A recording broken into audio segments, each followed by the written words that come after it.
بسم اللہ الرحمن الرحیم۔ رسول اللہ صلی اللہ علیہ وسلم کے طنز و مزاح کا مجھے ایک بڑا ہی دلچسپ اور پیارا واقعہ یاد آیا ہے۔ رسول اللہ صلی اللہ علیہ وسلم اپنے صحابہ کرام کے ساتھ بھی طنز و مزاح کرتے، ہنسی مذاق کر لیا کرتے تھے، اپنے صحابیات کے ساتھ بھی کر لیا کرتے تھے۔ اسی طرح امہات المومنین اپنی ازواج کے ساتھ بھی اللہ کے رسول علیہ السلام طنز و مزاح فرمایا کرتے تھے۔ آقا علیہ السلام تشریف فرما ہیں، گول دائرے کے اندر بیٹھے ہوئے ہیں۔ سیدنا ابو بکر صدیق، سیدنا عمر، عثمان اور علی المرتضی رضی اللہ عنہم اجمعین تشریف فرمائے۔ اس طرح گول دائرے میں آقا علیہ السلام کے گرد تشریف فرمائے ہیں۔ آقا علیہ السلام کے لیے کھجوریں لائی گئی، کھجوریں درمیان میں رکھی ہیں۔ آقا علیہ السلام اپنے ان چاروں صحابہ کے ساتھ کھجوریں تناول فرما رہے ہیں۔ اچانک میرے آقا علیہ السلام کا طنز و مزاح کا موڈ بن گیا کہ کیوں نہ اپنے صحابہ میں سے کسی کے ساتھ مزاح کیا جائے۔ تو رسول اللہ صلی اللہ علیہ وسلم نے سوچا کیوں نہ اپنے پیارے داماد سیدنا علی المرتضی رضی اللہ عنہ کے ساتھ ہی مزاح کیا جائے۔ آقا علیہ السلام نے ابو بکر، عمر، عثمان رضی اللہ عنہ کو چپکے سے اشارے سے کہا کہ آپ کھجوریں تناول فرماتے رہیں، اور چپکے سے سب لوگ اپنی جو کھجوروں کی گٹھلیاں ہیں وہ علی المرتضی رضی اللہ تعالی عنہ کے سامنے ڈالتے جائیں۔ تینوں صحابہ نے ایسا ہی کیا، کھجوریں کھاتے رہے۔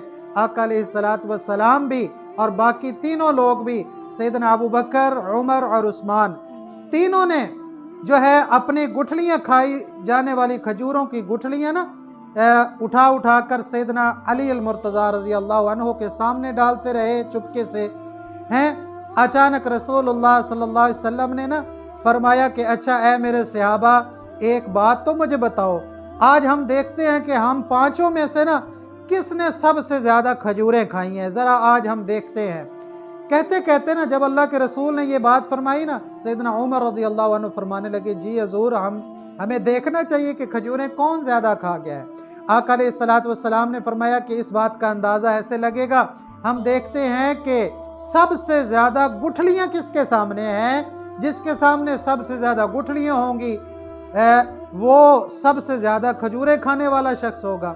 میرے پیارے آقا علیہ السلام نے جب یہ فرمایا جب دیکھا گیا گٹھلیاں، تو چپکے سے سب نے سیدنا علی المرتضی رضی اللہ عنہ کے سامنے رکھ دی تھی دیکھا تو ساری گٹھلیاں علی المرتضی رضی اللہ عنہ کے جو ہے سامنے پڑی ہیں۔ آقا علیہ السلام مزاح کے موڈ میں فرمانے لگے اے علی، سب سے زیادہ جو ہے کھجوریں تم نے کھائی ہیں، یہ دیکھو ڈھیر لگا ہوا ہے گٹھلیوں کا، تو اس کا مطلب ہے علی المرتضی رضی اللہ تعالی عنہ نے سب سے زیادہ کھجوریں کھائی ہیں۔ اچھا، جب علی المرتضی رضی اللہ تعالیٰ عنہ نے یہ بات سنی کہنے لگے میرے پیارے آقا ذرا رکیے، میری بھی تو بات سنیے، میں آپ کو بتاتا ہوں۔ آقا علیہ السلام نے فرمایا اچھا علی بتاؤ کیا بتانا چاہتے ہو۔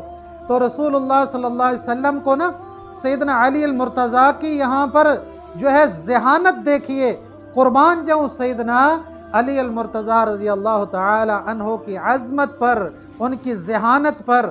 سیدنا علی المرتضی رضی اللہ تعالی عنہ کہنے لگے میرے پیارے آقا، گٹھلیاں جس کے سامنے زیادہ ہیں اس نے کھجوریں زیادہ نہیں کھائیں، بلکہ میرے پیارے آقا سب سے زیادہ کھجوریں تو ان لوگوں نے کھائی ہیں جن کے سامنے گٹھلیاں ہی نہیں ہیں، گٹھلیوں کے سمیت ہی جو کھجوریں کھاتے رہے ہیں وہ سب سے زیادہ کھجوریں کھانے والے ہیں۔ تو دیکھیے کمال ذہانت ہے سیدنا علی المرتضی رضی اللہ عنہ کی، اور میرے پیارے آقا علیہ السلام کا طنز و مزاح۔ آقا علیہ السلام بھی ہنس رہے ہیں، ابو بکر، عمر، عثمان رضی اللہ عنہم اجمعین بھی ہنس رہے ہیں، اور جناب علی المرتضی رضی اللہ تعالی عنہ بھی ہنس رہے ہیں۔ یہ میرے نبی کا، میرے پیارے آقا علیہ السلام کا طنز و مزاح ہے۔ میرے پیارے بھائیو دیکھو کتنا پیارا طنز و مزاح، کتنی پیاری میرے نبی علیہ السلام کی سیرت ہے، آقا کا مذاق ہے، آقا علیہ السلام کی پیاری زندگی میرے اور آپ کے لیے اسوہ حسنہ ہے۔ أهل الذكر إن كنتم لا تعلمون